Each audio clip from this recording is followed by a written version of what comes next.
Hello students, कैसे हैं आप लोग। बोर्ड एग्जाम की तैयारी में आपका स्वागत है। आज हम बात करने वाले हैं क्लास 10th का पहला चैप्टर वास्तविक संख्या, उसका ये दूसरा वीडियो है। इसमें हम संख्या को समझेंगे एक नए प्रकार से। पिछले क्लास में जो हमने पढ़ा था ट्रिक कॉन्सेप्ट सेम ही है बट नए प्रकार से है, और कुछ जो टॉपिक्स पेंडिंग थे तो यहाँ कवर करेंगे हम लोग।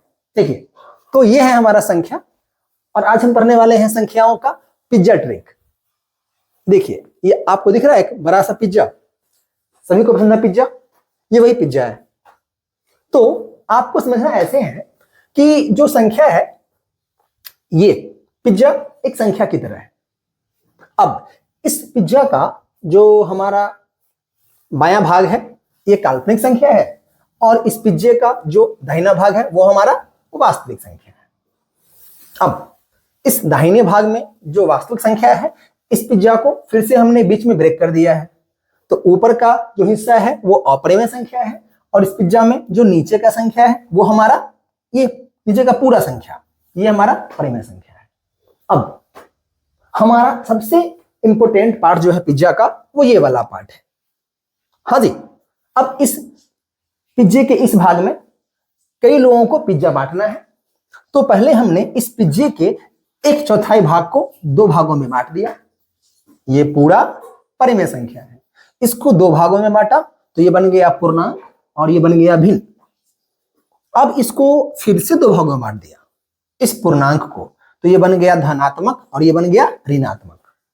ठीक है, और पिज्जा के इस भाग को फिर से बांटा 2 भाग में, ये बन गया भिन्न। ये भाग हमारा है उचित या सम भिन्न, और ये भाग हमारा है विषम या अनुचित भिन्न। तो ये हमारा संख्या का पिज्जा ट्रिक है। आप संख्याओं को ऐसे भी याद कर सकते हैं।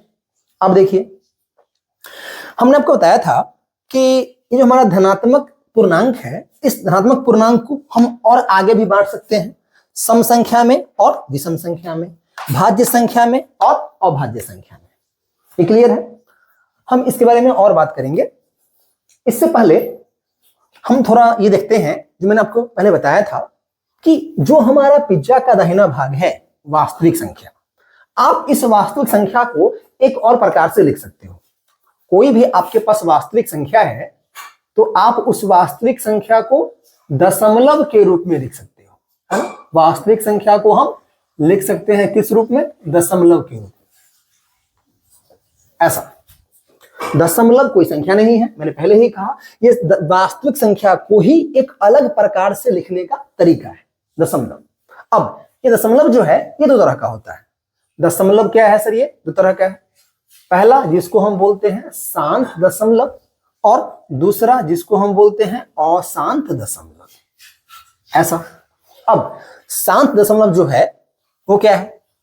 तो ये सिंपल सा मतलब ये है कि जब हम किसी भी संख्या को मतलब वास्तविक संख्या को हम जब दशमलव में बदलते हैं, जैसे यहां पे वास्तविक में ये √2 है, अगर आप इसको बदलोगे दशमलव में तो ये आएगा 1.414 ... ये दशमलव में तो आ जाएगा बट खत्म नहीं होगा, तो इसको हम बोलेंगे अशांत। तो √2 का जो दशमलव रूप है 1.414 ... ये अशांत वाला है। ठीक है, अब दशमलव में एक और है, वो शांत है। शांत वाला क्या होता है? शांत ये ऐसा होता है कि आप संख्या को बदलो दशमलव में तो वो दशमलव के बाद कट जाएगा।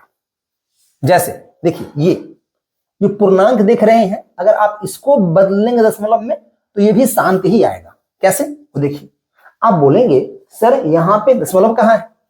नहीं है, आपको दिख नहीं रहा है। इस पूर्णांक को हम बोल सकते हैं, मान लीजिए 2 हमारा पूर्णांक है तो इसको बोल दिया हमने 2.0, ये शांत है। वैसे ही आप इसको भी कह सकते हैं, -2 है तो इसको बोल दीजिए -2.0, ये भी शांत दशमलव है। अब देखिए, ये भिन्न। अब भिन्न क्या है? एक है 3/5, एक है 5/3। अब भिन्न जो है, इस भिन्न को हम जब बदलते हैं दशमलव में तो अब क्या होता है? इस भिन्न का दशमलव दोनों हो सकता है, शांत भी और अशांत भी हो सकता है।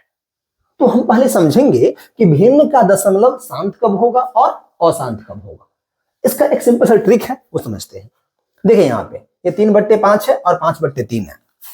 तो हमने क्या किया यहाँ पे, ये 3/5 है।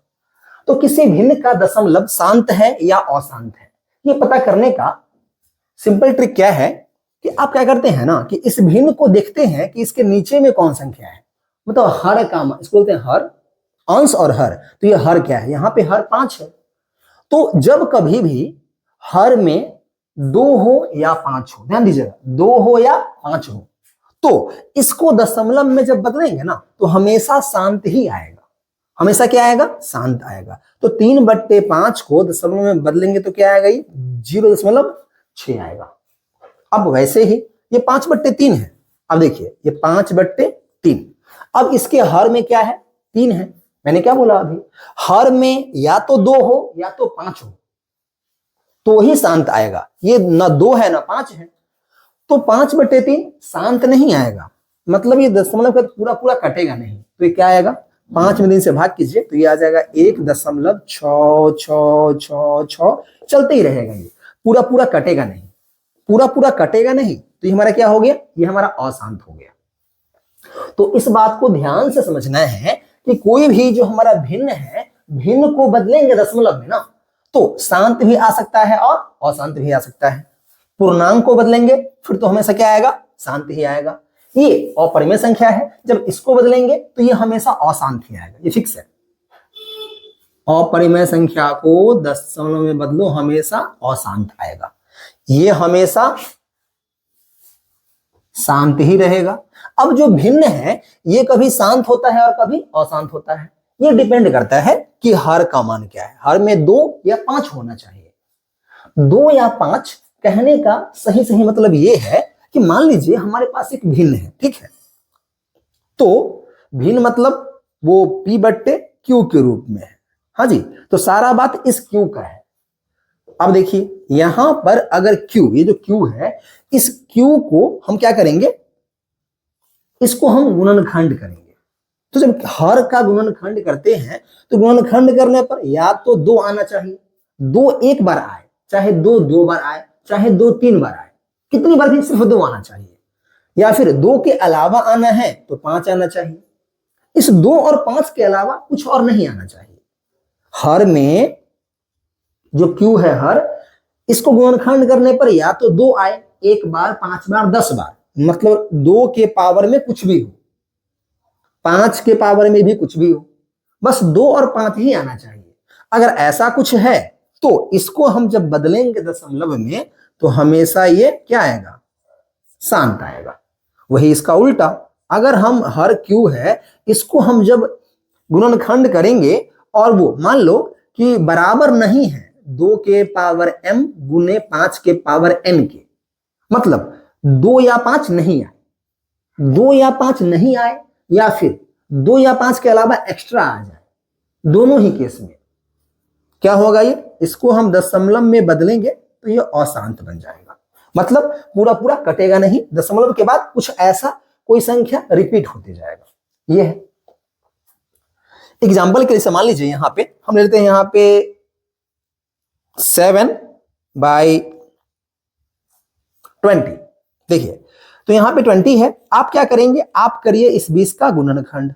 तो 2 गुने 2 4, 4 पंचे 20, तो ये हो गया 2 का पावर 2 गुने का 5। देखिए इस 20 का जो गुणनखंड है इसमें सिर्फ 2 है और 5 है, कुछ और तो आया नहीं। तो अगर आप इसको बदलेंगे दशमलव में तो पक्का बात है कि दशमलव के बाद पूरा पूरा कट जाएगा, शांत ही आएगा, ठीक है। वही आप क्या कीजिए, कुछ और ले लीजिए, जैसे मान लीजिए हमने लिया 7/18, ऐसा लिया हमने। अब इसको दशमलव में बदलेंगे तो क्या आएगा, शांत या अशांत, मतलब दशमलव में बदलने के बाद पूरा पूरा कट जाएगा या पूरा पूरा नहीं कटेगा।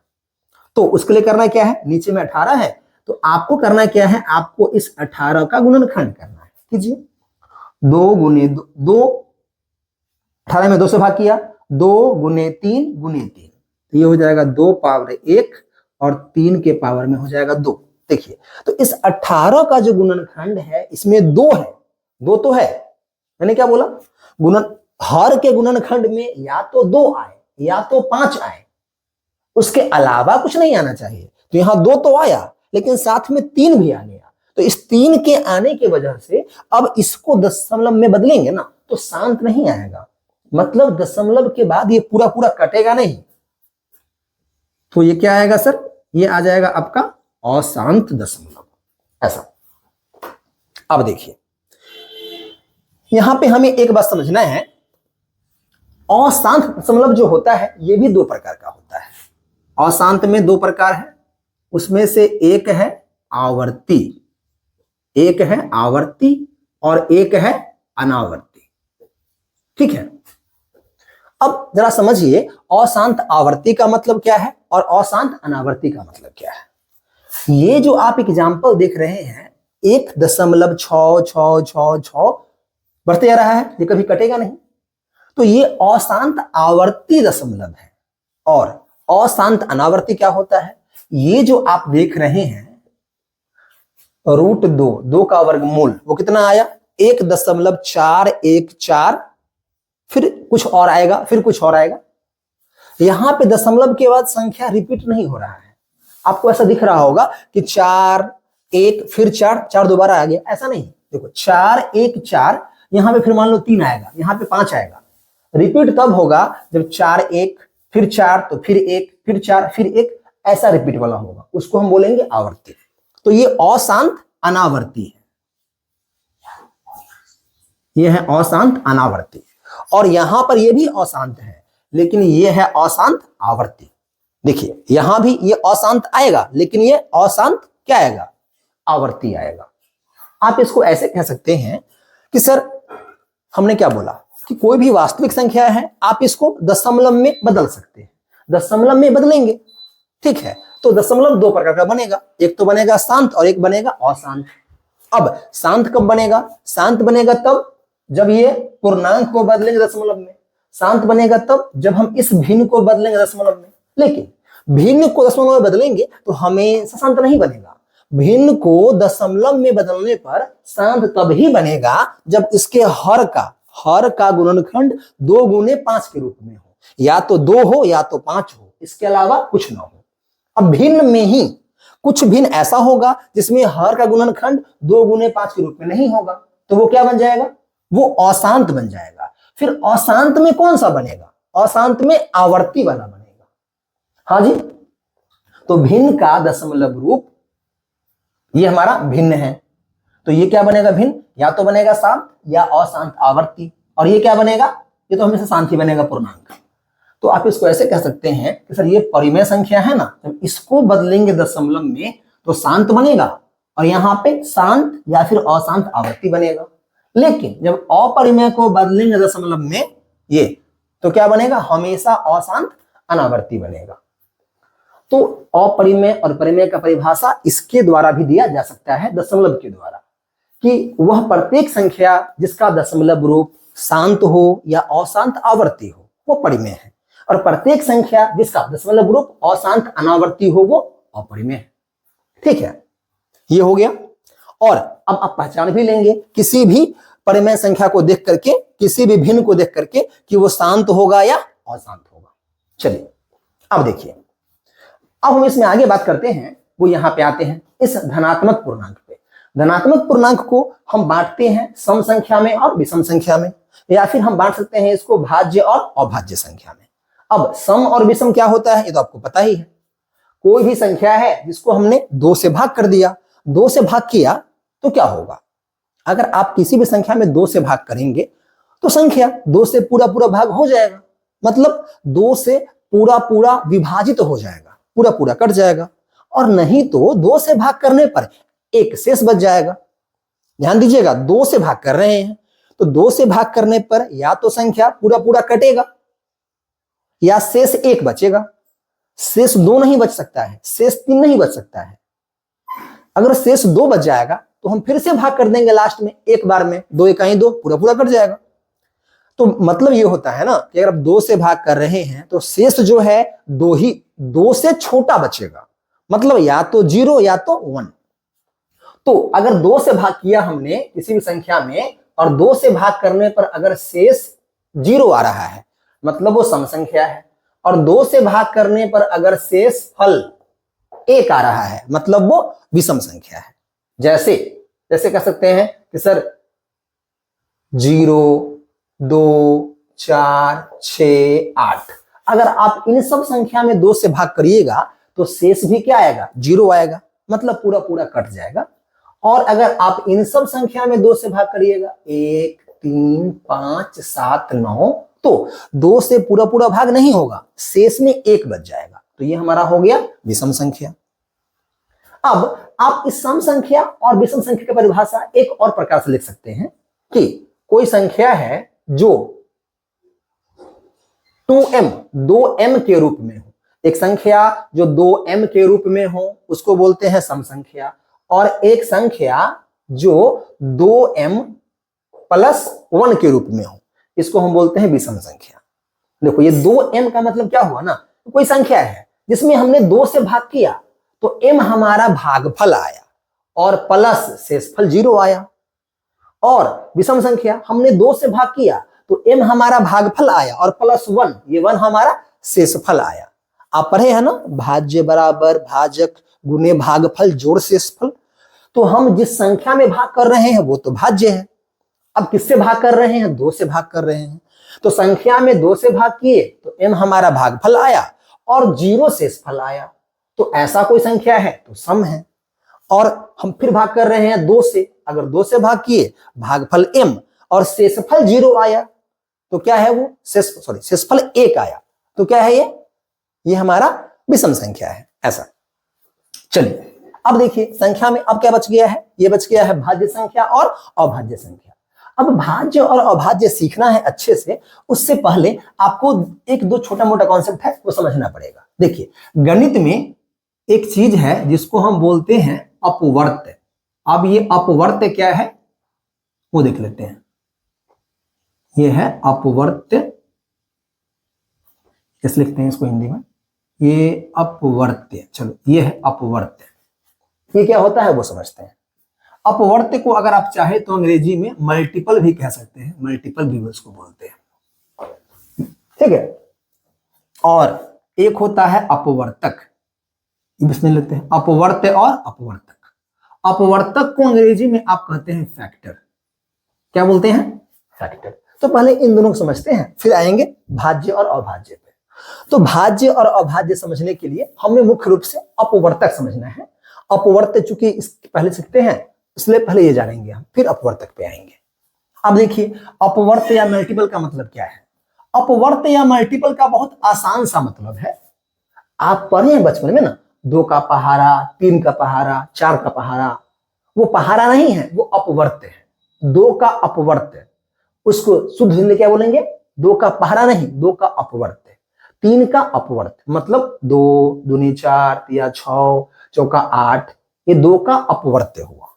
तो अगर हम 2 के अपवर्त्य का बात करेंगे, 2 का अपवर्त्य तो ये क्या है, ये सिंपल मतलब ये हुआ कि 2 का पहाड़ा, 2 एकम 2, 2 दूनी 4, 2 तिया 6, 2 चक 8, 2 पंचे 10, 2 छक 12, तो ये हो गया 2 का अपवर्त्य। ये ऐसे ही बढ़ते जाएगा, 14, 16, 18, 20, 22, 24, 26, 28, 2 बढ़ते जाएगा। तो ये है 2 का अपवर्त्य। वैसे ही मान लीजिए हम बात करते हैं 10 का अपवर्त्य, मतलब 10 का पहाड़ा। तो 10 के पहाड़ा में हम 10 दही के 100 पे रुकते हैं, लेकिन यहाँ पे रुकने की आवश्यकता नहीं है, बढ़ते रहना है। तो 10 का अपवर्त्य 10 हो गया, फिर 10 दूनी का 20 हो गया, 10 तिया 30 हो गया, चौका 40, पंचे 50, छक्का 60, इस तरह से। तो ये हो गया 10 का अपवर्त्य। हम ऐसा बोलेंगे कि 2 का प्रथम 6 अपवर्त्य, 10 का प्रथम 6 अपवर्त्य, इस तरह से। तो अपवर्त्य हम इसको बोलते हैं, पहाड़ा को ही बोलते हैं अपवर्त्य। बस ध्यान देना है कि पहाड़ा में 2 दही का 20 वहां रुकते हैं, इसमें रुकना कभी नहीं है, बढ़ते जाना है। अब देखते हैं ये अपवर्तक क्या होता है। देखिए अपवर्तक का मतलब क्या है वो समझते हैं। जैसे मान लीजिए हमारे पास एक संख्या है 12, ठीक है, हमें इस 12 का अपवर्तक क्या होता है, फैक्टर, वो बताना है। तो अपवर्तक का सीधा सीधा मतलब ये है कि 12 जो है, आप 12 को किस किस संख्या से भाग कर सकते हैं, 12 को किस किस संख्या से भाग कर सकते हैं, या फिर ऐसा बोलिए कि 12 जो है कौन कौन संख्या के पहारा में आता है, कौन कौन संख्या के अपवर्त में आता है। देखिए अब 12 कौन कौन संख्या के पहारा में आता है, या 12 में किससे भाग कर सकते हैं। तो 12 में सबसे पहले हम 1 से भाग कर सकते हैं, या बोलिए कि 12 जो है पहले 1 के पहारा में आता है। अभी 1 का पहारा क्या होता है, हम जो गिनती करते हैं 1 2 3 4 5, वो तो गिनती तो है ही, उसी को हम 1 का पहारा भी कह सकते हैं। 1 2 3 4 5 6 7 8 9 10, ये 1 का पहारा हो गया ऐसा। तो अब 1 के पहारा में तो 12 आएगा ही, हर पहारा 1 के पहारा में तो हर संख्या चला आता है। तो 12 का पहला अपवर्त कौन हो गया, 1, क्योंकि 12 जो है 1 के पहारा में आता है, गिनती में आता है। चाहे ऐसा बोलिए कि 12 में 1 से भाग किया जा सकता है। अब 12 में हम किससे भाग कर सकते हैं, 2 से भाग कर सकते हैं, चाहे 12 2 के पहारा में आता है। अब 12 में किससे हम भाग कर सकते हैं, 3 से भाग कर सकते हैं। 12 में हम 4 से भाग कर सकते हैं, 6 से कर सकते हैं, और 12 में 12 से भाग भी कर सकते हैं। तो इस 12 का जो है 1 2 3 4 5 6 अपवर्त आ गया है। ठीक है, वैसे मान लीजिए हमारे संख्या 1 है 15, हम बात करते हैं 15 का अपवर्तक कि 15 के कितने अपवर्तक हैं, कितने फैक्टर हैं। तो 15 में हम 1 से भाग कर सकते हैं, 3 से कर सकते हैं, और 5 से, और 15 से कर सकते हैं। तो इस 15 के 1 2 3 4 4 अपवर्तक हैं, 4 फैक्टर हैं। ठीक है, चलिए और संख्या लीजिए। जैसे मान लीजिए हमारे पास 7 है, तो अब इस 7 का अपवर्तक कौन कौन है, या 7 का फैक्टर कौन कौन है, ये हम देख लेते हैं। अब 7 में आप भाग कर सकते हैं किससे, 1 से, और 7 में किससे भाग कर सकते हैं, 7 से। इसके अलावा किसी और से भाग नहीं कर सकते हैं। मतलब 7 का 2 ही अपवर्तक है, 2 ही फैक्टर है, एक तो 1 और एक 7। तो अब इस अपवर्तक के आधार पर ही अपवर्तक की संख्या, कि कोई संख्या है, कोई नंबर है, उसका कै गो अपवर्तक है, इसके आधार पर तय होता है कि संख्या भाज्य है कि अभाज्य है। किसी भी संख्या का कितना अपवर्तक है, उसके आधार पर तय होगा कि संख्या भाज्य है कि अभाज्य।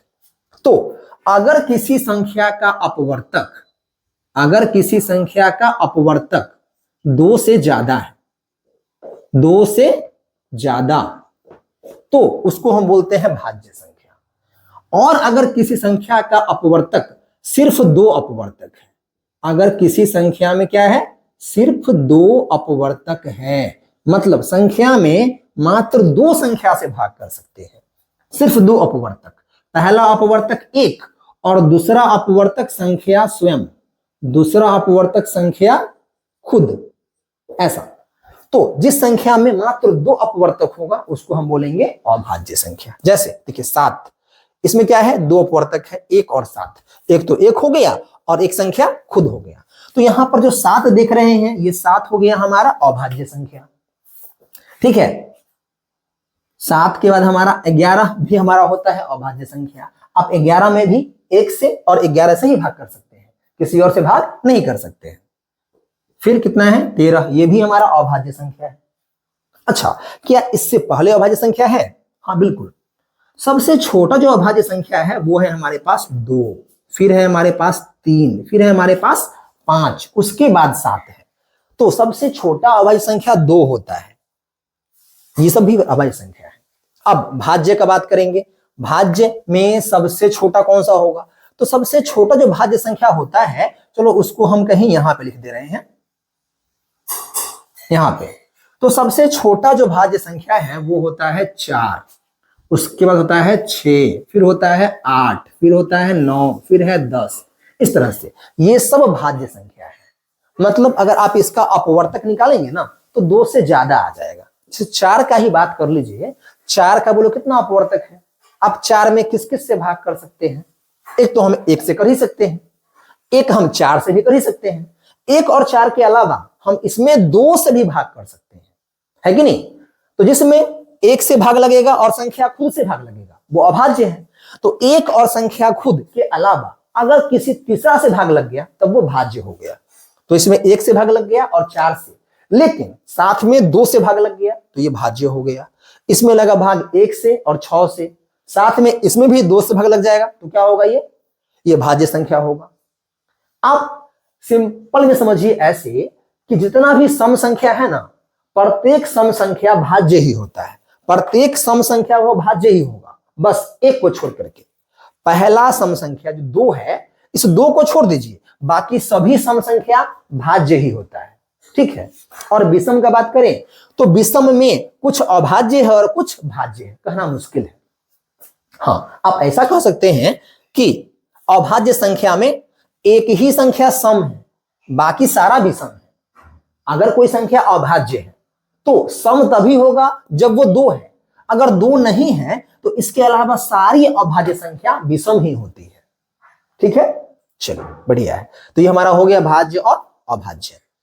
तो इस प्रकार से हमने अभी संख्याओं के प्रकार को सीख लिया है इस पिज्जा ट्रिक से। आपको ये पिज्जा ट्रिक बहुत काम आएगा। आप संख्याओं के प्रकार को इस प्रकार से माइंड में सेट कीजिए, ये बहुत आपको लंबे टाइम तक याद रहेगा संख्याओं का प्रकार। अब देखिए, इस पिज्जा ट्रिक का क्या और भी कोई फायदा है? इस पिज्जा ट्रिक का और भी फायदा है, सिर्फ संख्या का प्रकार नहीं, ये आपको और भी बताएगा बहुत कुछ बात, वो समझते हैं। जैसे आपके क्लास 10th में या 9th में भी एक क्वेश्चन आता है कई बार कि क्या सभी पूर्णांक परिमेय संख्या होती है? क्या सभी परिमेय संख्या पूर्णांक होती है? क्या सभी वास्तविक संख्या परिमेय संख्या है? क्या सभी अपरिमेय संख्या वास्तविक संख्या है? कुछ इस तरह के प्रश्न का उत्तर ये पिज्जा चार्ट आपको आसानी से दे देगा। देखिए, अगर मैं आपसे पूछूं कि सर क्या सभी परिमेय संख्या वास्तविक संख्या है? देखिए, ये हमारा है परिमेय संख्या, ये हमारा परिमेय संख्या, और ये पूरा हमारा वास्तविक संख्या है ना। हमने क्या बोला, क्या सभी परिमेय संख्या वास्तविक संख्या है? हाँ बिल्कुल है, सभी परिमेय संख्या। ये जो पिज्जा का ये हिस्सा है, पिज्जा का ये वाला भाग, इसी वाले का एक टुकड़ा है ना, इस बड़े का टुकड़ा है छोटा वाला। तो जो भी परिमेय संख्या है, पहले वो वास्तविक था, हमने इसको एक भाग तोड़ दिया तो परिमेय बना। तो सभी परिमेय संख्या वास्तविक संख्या होती है, ऐसा। अब इसका उल्टा बोला जाए कि क्या सभी वास्तविक संख्या परिमेय संख्या है? क्या सभी वास्तविक संख्या परिमेय संख्या है? नहीं, सभी वास्तविक परिमेय नहीं है, एक अपरिमेय भी तो है, सभी वास्तविक परिमेय नहीं होता है। अब बात करिए, क्या सभी अपरिमेय संख्या वास्तविक संख्या है? सभी अपरिमेय संख्या वास्तविक संख्या है? हाँ बिल्कुल है, सभी अपरिमेय संख्या ये वास्तविक का ही तो हिस्सा है, तो सभी अपरिमेय वास्तविक संख्या है। चलिए अब बात कीजिए, अगर आपसे पूछे कि क्या सभी भिन्न, ये क्या है, सभी भिन्न परिमेय संख्या है? सभी भिन्न परिमेय संख्या है? हाँ बिल्कुल है। देखो, परिमेय इतना हुआ और भिन्न जो है इतना ही, परिमेय के अंदर में भिन्न है, तो सभी भिन्न परिमेय संख्या है। अब इसका उल्टा, क्या सभी परिमेय संख्या भिन्न है? सभी परिमेय संख्या भिन्न है? नहीं, सभी परिमेय संख्या भिन्न नहीं है, सभी परिमेय संख्या में कुछ भिन्न है और कुछ पूर्णांक भी तो है, ऐसा। अब मान लीजिए ये पूछा जाए आपसे कि क्या सभी पूर्णांक अपरिमेय संख्या है? क्या सभी पूर्णांक अपरिमेय संख्या है? सभी पूर्णांक अपरिमेय संख्या है? ये तो हो ही नहीं सकता है, पूर्णांक है यहाँ पे और अपरिमेय है यहाँ पे, तो सभी पूर्णांक अपरिमेय कैसे हो सकता है? एक भी पूर्णांक अपरिमेय नहीं है, पूर्णांक तो परिमेय का हिस्सा है। समझ रहे हैं बात को? तो आप इस तरह से इस पिज्जा ट्रिक का यूज करके ऐसे किसी भी प्रश्न का उत्तर दे सकते हैं, कहीं कोई दिक्कत नहीं आएगा। बाकी हम अगले क्लास में बात करेंगे अगला टॉपिक, जो कि हमारा है अंकगणित का आधारभूत परिमेय, और उसके बाद गुणनखंड विधि से लॉसो और मॉसो कैसे निकालते हैं। तब तक के लिए चैनल को सब्सक्राइब करें, शेयर करें वीडियो को, और अपने दोस्तों को भी दिखाएं। अगर किसी भी विद्यार्थी को क्लास 10th के मैथ में कोई दिक्कत आ रहा हो तो हमारे चैनल से जुड़े, और बोर्ड एग्जाम से पहले 10th के सारे टॉपिक की तैयारी जबरदस्त प्रकार से करवाया जाएगा। ठीक है, चलिए मिलते हैं छोटे से ब्रेक के बाद।